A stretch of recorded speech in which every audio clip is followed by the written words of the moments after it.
I'm Serena Patel and I am a children's author, and my book Pia's Pet Club Iguana Escape is a £1 or €1.50 book for World Book Day 2026.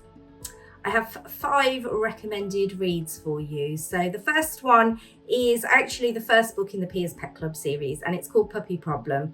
And it's a lot of fun. It's got puppies and chaos and lots of friendship.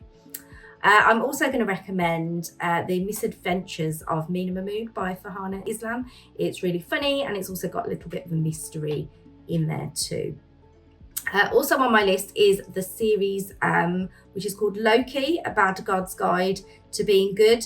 You may have seen this in your library. It's by an author called Louie Stowell, and Louie also illustrates the series too. Next on my list is The Lucky House Detective Agency by Scarlet Lee. I read this recently and it's a lot of fun, and it's a great mystery for any detectives out there. And then finally on my list is Harry Kumar, Ultimate Superstar. It's a new series by Rashmi Sirdeshpande, and it's so much fun. It had me laughing out loud.